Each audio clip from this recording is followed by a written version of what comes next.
looky here. The Avian Parus, I guess. They keep going with their bird names. You know, the canary, the falcon, and the parus. And I actually thought this handlebar was proper vaporware until I got pinged in the comments on this channel that this was actually available to buy. And I did take the plunge, as you can see, and there's a lot to talk about, I guess. So I don't really plan this video, so this might be a long one. You can check the chapters down below. But I think we can actually start with something to do with the title of the video. This versus the Darimo Nexum Drag. Is this a cheap alternative? This you could get for $399 USD. The Darimo Nexum Drag, as you know, is quite a bit more expensive. Is this like 800 euros or something like that? So first and foremost, just check the weight and get that over with. Quick reminder, the Nexum Drag, 219.6 gram, and Avian Parus, 222.5. So a bit heavier. However, this is 38 centimeters wide with a 110 stem. This, on the other hand, is also 38 millimeters wide, but this is a 120 stem. So it's actually not quite apples to apples there. If this was a 110 stem, might be down to those 219 grams, who know. But yeah, I will just put in another reference into the mix, and that is my original Avian Canary, which I mentioned in the video on the main channel of this Darimo handlebar, that this is probably my favorite bar to ride. Ignoring the looks and stuff like that, this is still my favorite this far. And as you can see, 247.4. It's not bad for the price and everything like that. And some of you might remember this got very popular when it was released originally because of the low weight with the quite affordable price, so to speak. But it didn't take long until they started surfacing some really, what do you call it, annoyed buyers that didn't really like the QC on this handlebar. I don't think there's any particular area on mine that I'm too upset with when it comes to QC. Now, with that out of the way, I will just point out one thing. This is definitely not a review. That's not what I do on here. This is part of the next chapter in the titanium weight weenie saga. So I haven't actually used it out on the road yet. I have put it on the bike and done some small tests that you will see in a little bit. But first, I will just talk about the buying experience a bit. When I found out that these were actually for sale, I decided to go directly to the official website instead of ordering this on AliExpress, because one, yeah, the reputation they have now when it comes to QC and stuff, it felt safer that I would have a direct connection if I needed to contact them, which I had to do.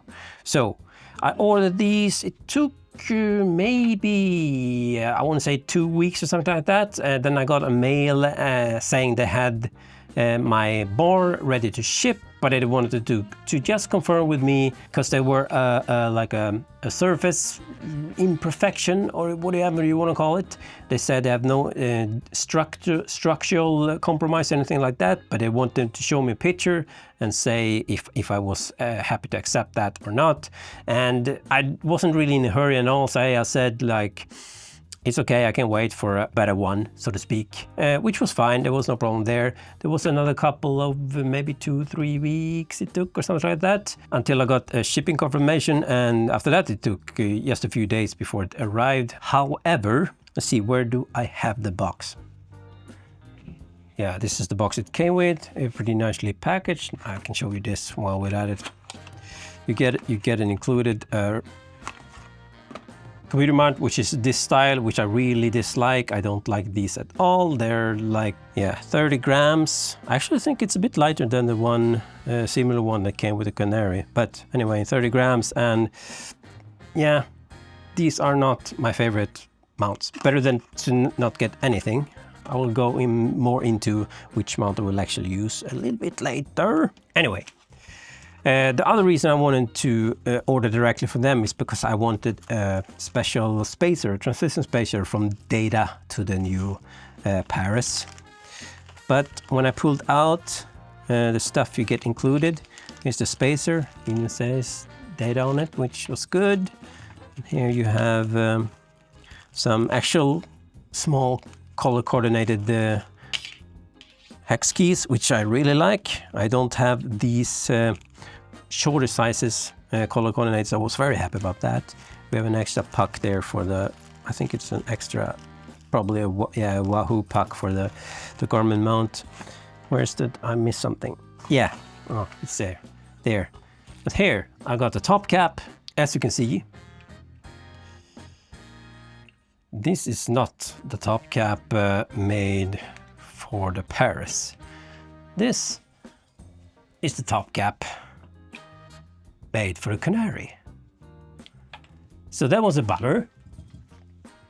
And when I took out the spacer, this is not the spacer made for the Parus. Well, I guess you could argue that this fits, but again, this is the spacer for the Canary. So yeah, quick mail back to Avian, and they immediately apologized and said they will fix that and sort that out as soon as possible. And I had the new stuff within a week or so. So yeah, just wanted to mention that. Very good communication and no like dismissal or anything like that. Very apologetic. And a week later I have the matching top cap, which kind of maybe don't match that well, to be totally fair, but anyway, and the proper spacer for the Aero, which goes like so. Unfortunately, a bit bigger spacer than I want it to be, so I won't be using the spacer. Luckily, this is totally fine to run directly on the Data top cover, no issues there. And I already checked that I can actually get the hoses through the hole, no issues. So that's all good in the hood. Now, speaking of that QC kind of spotty track record they have with the Avian Canaries, to hit the extremely low weight, just as the Darimo Nexum Drag, this comes no paint, there's no fillers, so you will definitely see some, if you want to call it, surface imperfections. That's what you can call it. I think it actually looks better than it looks on the website for the model. I would say the model kind of more looks like the finish of this top cap. Very, not uneven, but what do you call it? You can definitely see much more of the pattern of the carbon on this compared to this. On the underside, you can see a bit more depending on the light. But actually, it was kind of surprised. I was expecting worse, to be honest. Just as a reminder, the Darimo definitely doesn't get any like beauty points when it comes to, if you look really close, especially around here, you can see surface imperfections, as you like to call it, or they like to call it, or uniqueness is probably the word they would use. And you can definitely see some blemishes here and there, and as you can see there's definitely something you could argue that shouldn't be there. I'm not here to convince you that this is acceptable or unacceptable, whatever. As I always say, you shouldn't ride anything that you don't feel totally confident in riding. For me, this is totally fine, especially for the price.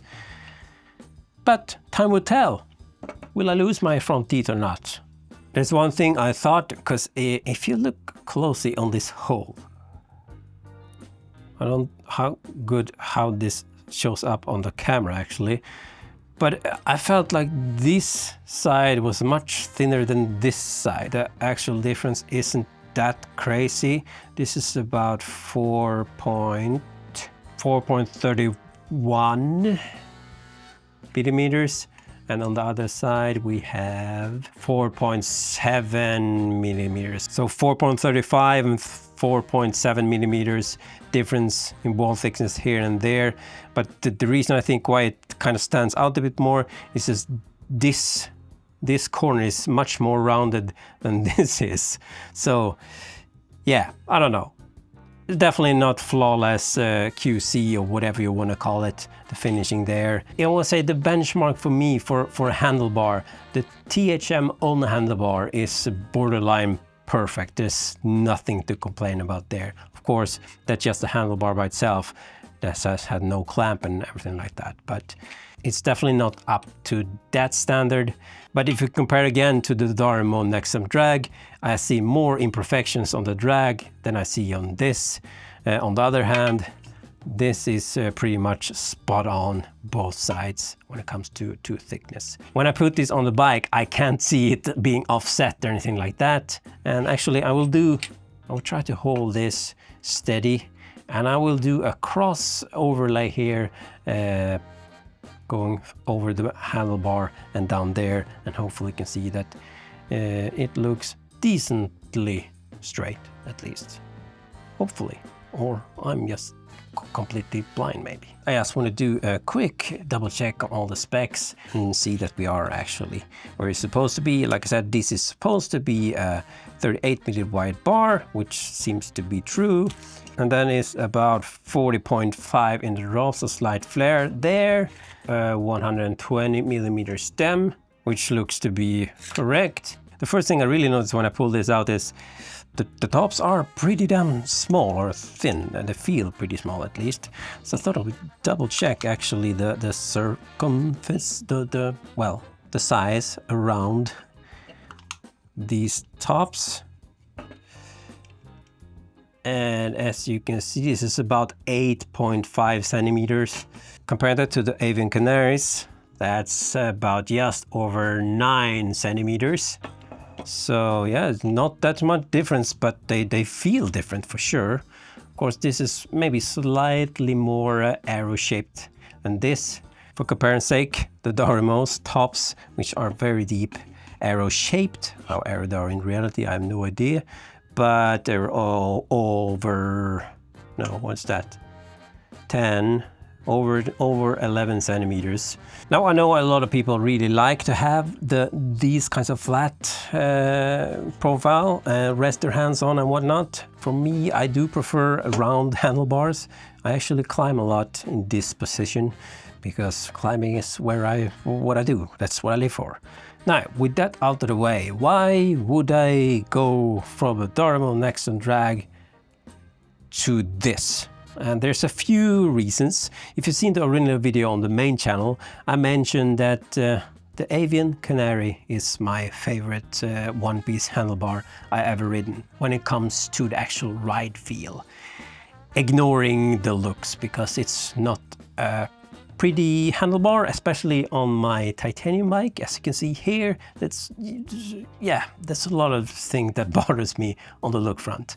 And the reason I found the Darimo was a good option there is because that low stack height, and without any spacer, it just looked really good. I'm not an Aero weenie, so I didn't get this because there was like huge arrow shapings, anything like that.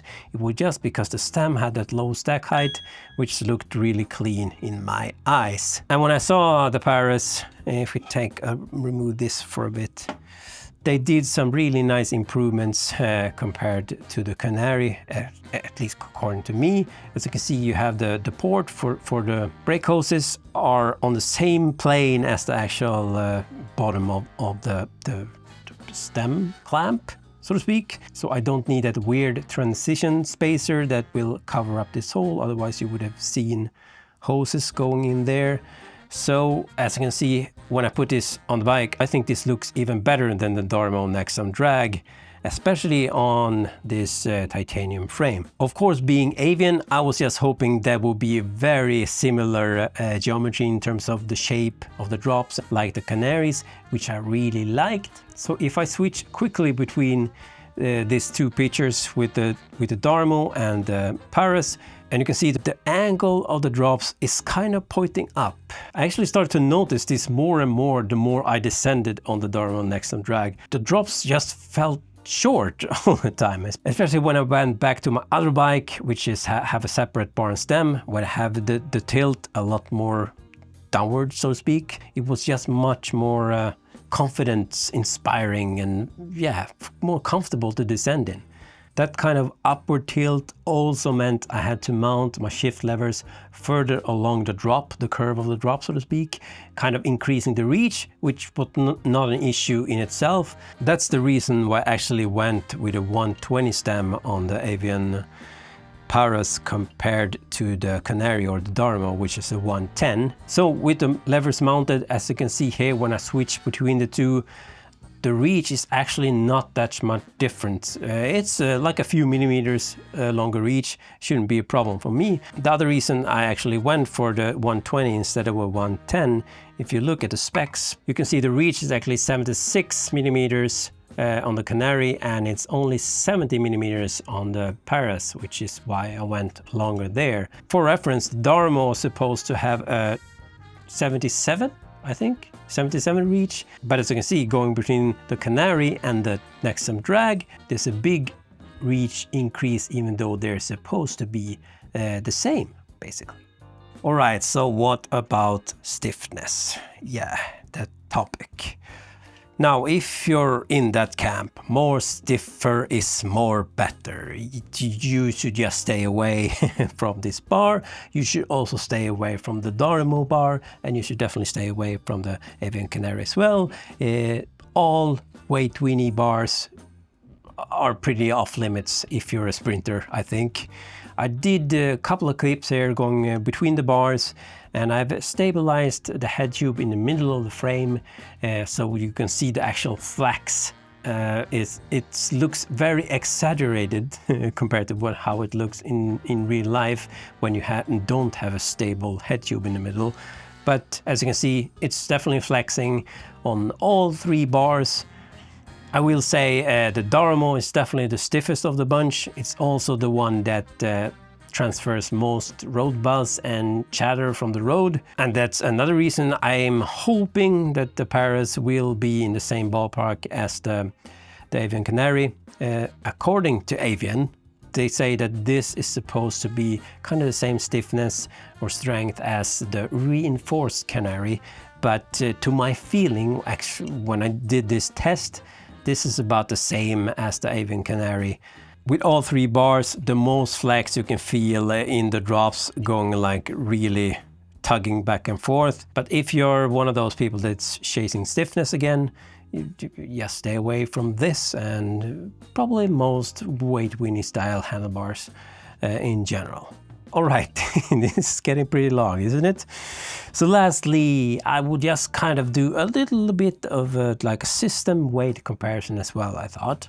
With the Darimo Nexum Drag, you don't get a top cap or anything like that included because it's totally normal. You can use whatever top cap you want. For example, I'm using the carbon tie, like carbon top cap with a, I think it's an aluminum screw that came with the top cap. In that case, we're up to 225.1. In terms of computer mount, I'm using the Nexum Drag version from Thai Parts or TI Parts that I already done a video about, if you want to check more about that. We're up to 245.5. If we include the mounting bolt as well, which we should, we're 247.8. Now, you can definitely use a normal top cap with the Parus as well, like it works, no issues. Maybe not the prettiest solution, as I showed you before. You get this, which is like, I don't know, maybe it's just a cut off part of this, I don't know. But that top cap by itself, 6.5 grams with a screw, which is actually hollow, I see now, that's good. 10.4. Compare that to the carbon tie, which is 5.7. It's definitely a bit heavier. If we add that to the weight, we are 231.9. And funnily enough, the Nexum Drag mount will actually fit the Parus as well, as you can see here. Lines up just fine, or almost perfect. So I could continue using this if I wanted to. And the screws as well while we at it. 254.6. And if I would be really sneaky, I could still use the carbon tie top gap as well. Then we are 250.9 grams, including mount and everything. Now, I will say there's a problem.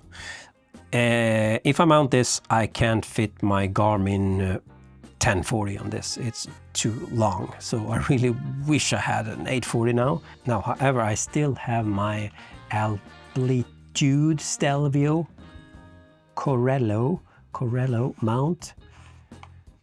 It's actually a bit lighter than the TI Parch one, if I remember correctly.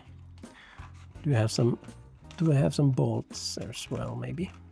So in that case, I'm 250.1. So a few grams over still, but yeah, it's gonna be fun to try this out. Now again, for the love of God, this is not a review, but as I have actually used this now, yes, I want to address the points I made in the beginning. Did this actually do what I hoped it would do? And that is be a really lightweight version of the Avian Canary in terms of comfort and especially drops. And yes, the drops are excellent. And the shape of the drops I like much better, since it's not that upward tilt like the Nexum has. It's much more comfortable, more confidence inspiring descending on this. And the drops stick out a bit longer as well, so you have this relaxed position as well that I can use without feeling like I'm gonna fall off. Brilliant.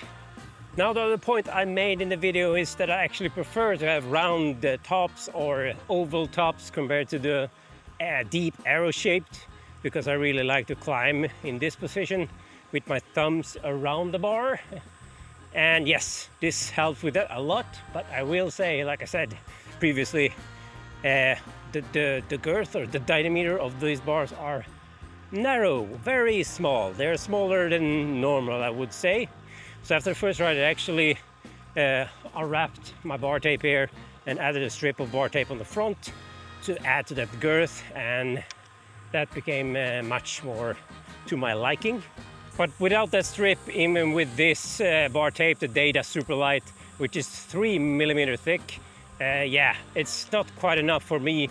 I have long fingers, very thin fingers, but long, so yeah, if you're a big-handed person, this might be on the tiny side, but you can always double wrap. And I would argue that this actually makes a case for doing the figure 8 wrap around the shift levers, which I never do normally, but next time might actually try that as well. But yeah, again, I might talk more about this once we get into the next episode of the TI Weenie, when I have more distance on this. And yeah, until then, sorry about this very long video. I'm running out of road, so let's end this there. Catch you in the next one. Peace.